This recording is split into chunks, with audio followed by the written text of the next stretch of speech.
I just want to say, I think I genuinely am the oldest person in the room. Yeah. My daughter, everybody. No,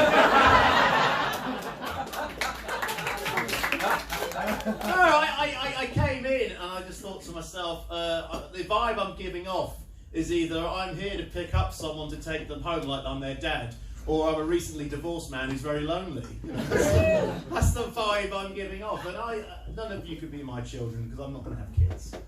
I'm about to ask, does anybody here have kids? But you do not look old enough to have responsibility. Bye. He was like, well, I'm not going to stand for this. I have children at home. Why am I getting drunk in a cafe with students? But no, I'm not going to have kids. Not because of the financial reasons or because it's too hectic.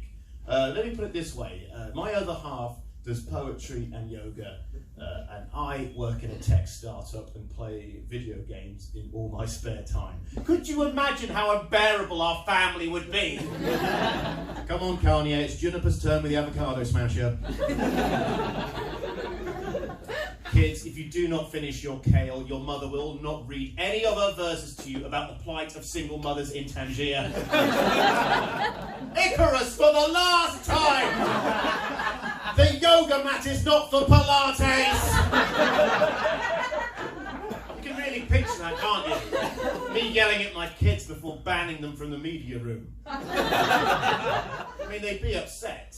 Not Icarus, though. Pilates is very relaxing. Yeah, I don't think kids are that good. I don't. Woo, thank you. Yeah. Great. Practice safe sex, everyone. That was almost an insult, and you won't fight me because you're cross-legged. I am in the clear. But this is the thing. I don't think kids are a good investment. Like, if you have a house, you do up the house, you get some money back. If you do up a kid, they take the kid away, which is also good. Sorry? Okay, apparently in Sweden it's the other way around. You've been told not to talk to me, haven't you?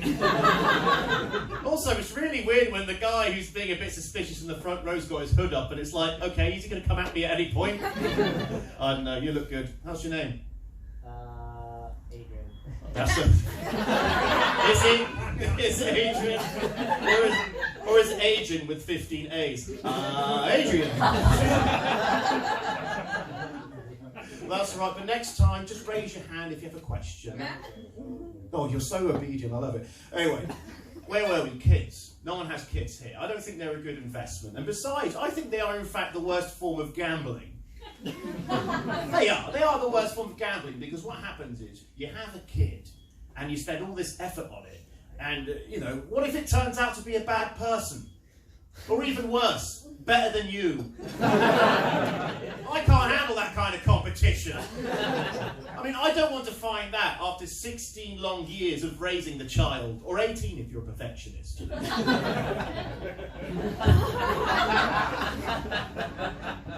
So, was it Brendan on before?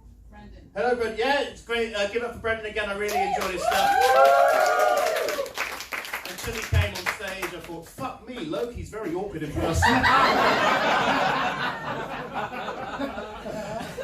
No, like Brendan, I am a massive geek. I play video games constantly. I've been playing video games since the 90s. I loved video games in the 90s. It was a fucking crazy time where games were both amazing and boring.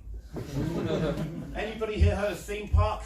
Oh, yeah. Oh, I mean, it's a great game, but try explaining that to someone. Okay, you get to run and own your own theme park. Do you get to go on the rides? No. Do you get to negotiate staff wages? Oh, yes.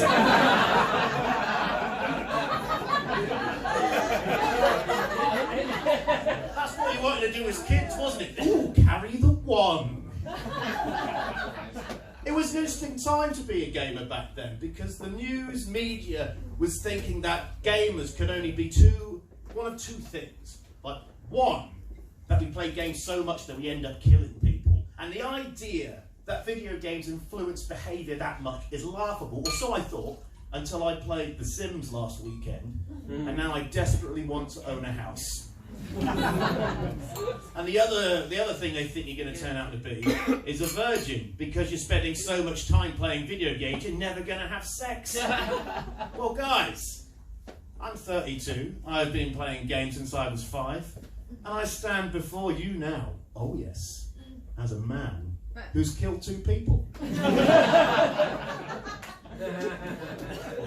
I love playing games though, but it is addictive, isn't it?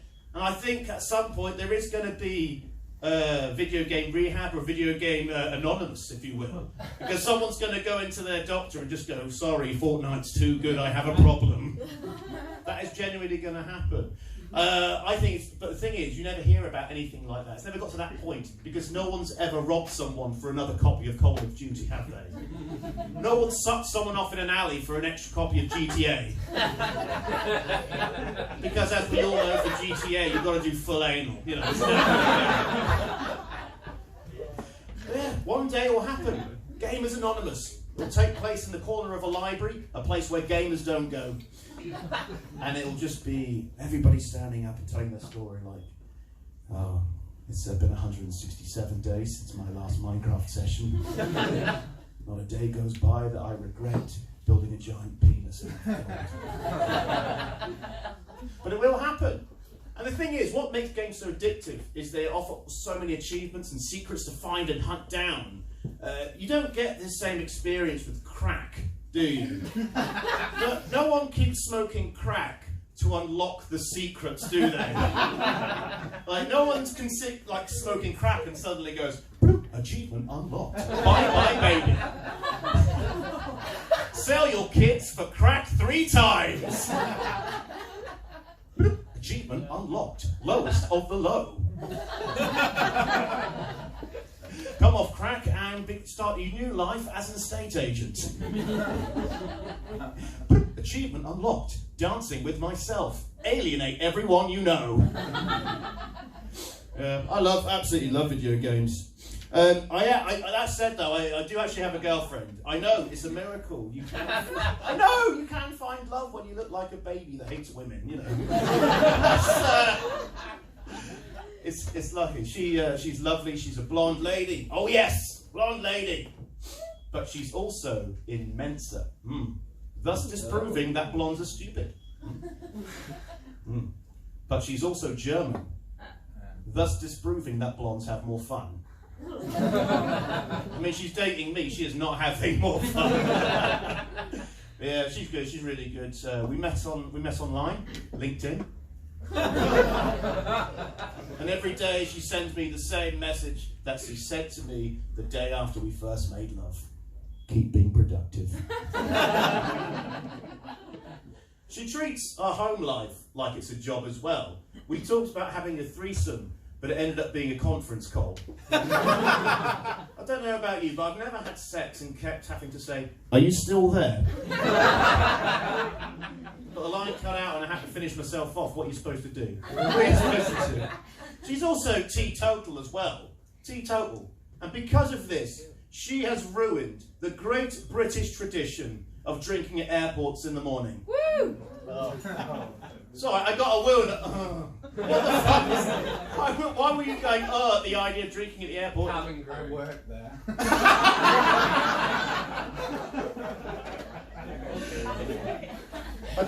Trust me, I'm well behaved, except when I'm at the airport. But like, it's a fine British tradition, isn't it? And I tried to explain to them, look, we're British. This is what we do. As soon as we get to the airport, that's when we start drinking. But apparently it's stupid, because it's 6 in the morning. Oh. And we're not on holiday. And I just drove us to the airport for a pint.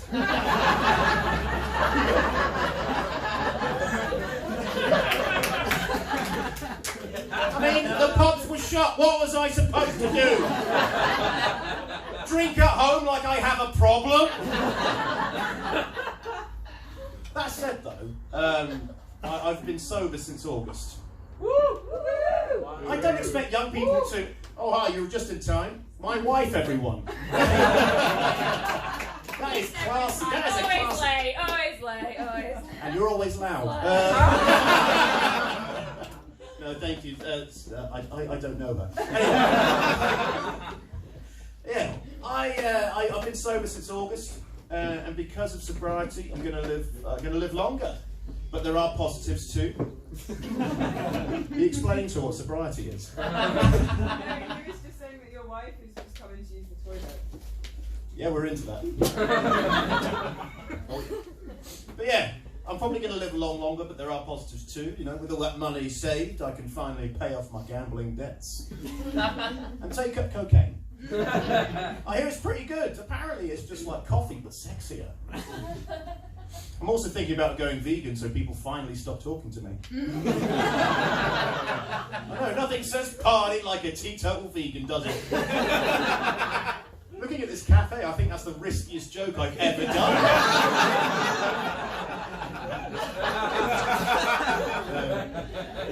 Because of sobriety, though, I have started losing a bit of weight. Well, not too much. Let me tell you how my diet's going. I'm at to that point where every time I walk past a kebab shop, he waves. It's at that point. But I do weigh myself. My weight's going down a bit, and you know. But I weigh myself in pounds, not stones or kilograms, pounds, because I like my weight to sound like a radio station.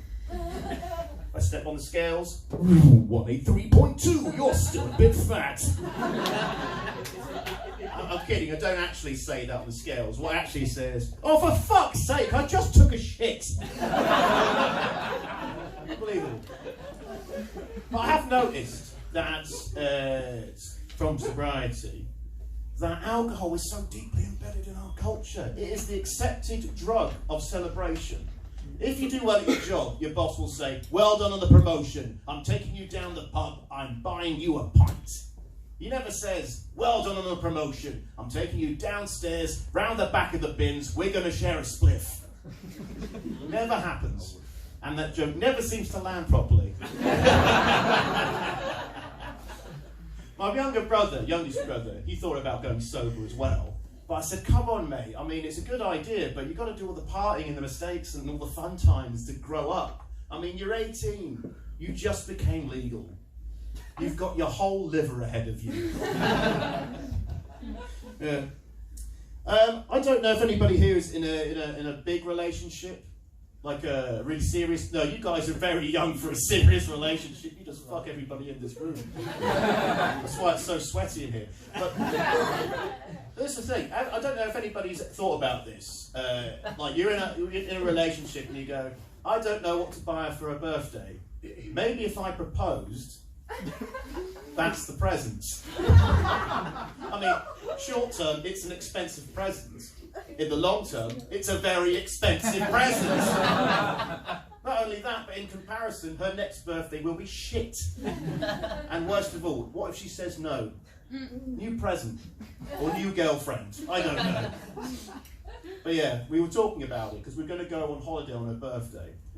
And I said, okay, what do you want for a present? And she went, a ring, lol. And I was like, seriously? And she went, no. How would you expect me to arrange my own proposal? And I was like, well, you are German, so it would be very on brand. Wow. You alright? Okay. That's alright. Where do you come from? Portsmouth. I don't want to go on about it. How long have you been gay then? That's an incredibly pressing question.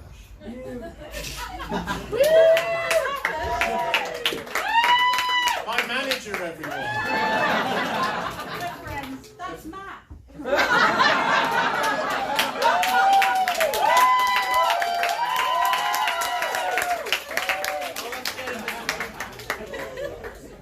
Where was I?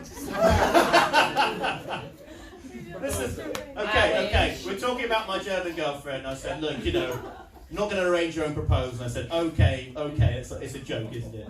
And then suddenly I realised that I'm going to have to propose to her on holiday and not act like it's been arranged, like she just bloody has done.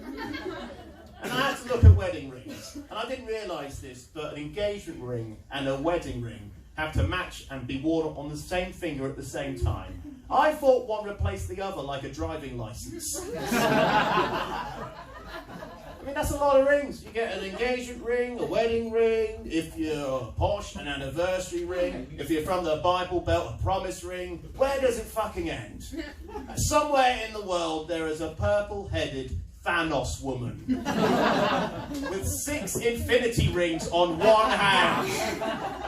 And if her husband looks at her the wrong way, half his stuff disappears in a divorce. Yeah, I told my mum about it and she's very happy. She went, oh, you got to marry her, Will, she's absolutely lovely and I love her to bits. Plus, unlike you, she likes football. She's not gaining a daughter, she's replacing a son. Unbelievable. And they started doing this thing where any time marriage is mentioned or anything to do with husbands or wives, they keep looking at me and going, not yet. The other day I forgot to do the dishes. And my other half said, for fuck's sake, Will, I've got your bloody mother. And I went, not yet. Doesn't work when I do it. Doesn't work when I do it. But anyway, we went on holiday for her birthday to Barcelona. I say Barcelona, not Barcelona, because I'm English, not pretentious. And for the birthday night, I booked us a very nice table at a very nice restaurant. And I was on the phone to them going, look, it's her birthday, could you do something special? And they went, oh, don't you worry, of course we will. Because like me, they couldn't do a Spanish accent. So I thought, great, what are they going to do? What are they going to do? Are they going to bring out violins? Are they going to bring out a special cake? No. What happened at the end of the meal was they brought out the bill. And at the bottom of the bill, next to a €30 service charge, they had written, Happy B-Day. And that was the moment I decided to propose. In German. I was going to become her Ehemann, or translation, marriage man. The most dependent of all superheroes. What is his superpower? A shared bank account. So, the phrase to propose in German is Willst du meine Frau werden? Will you be my wife? But the thing is, we English, we're not very good at languages, are we? We're good at drinking, but we're not good at languages. So I was worried that instead of getting down on one knee and saying this, I'd panic, forget the entire phrase, and just go, Frau! And if she says yeah...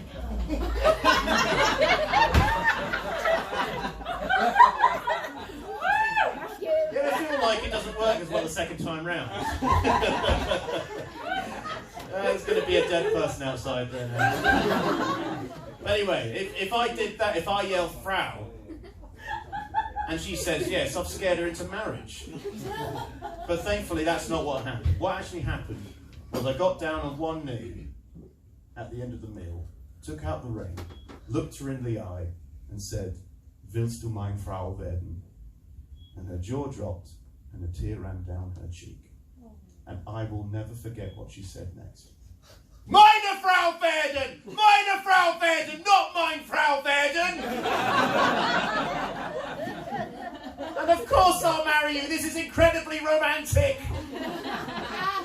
Because as we all know, the most romantic thing in German culture, correcting someone's grammar.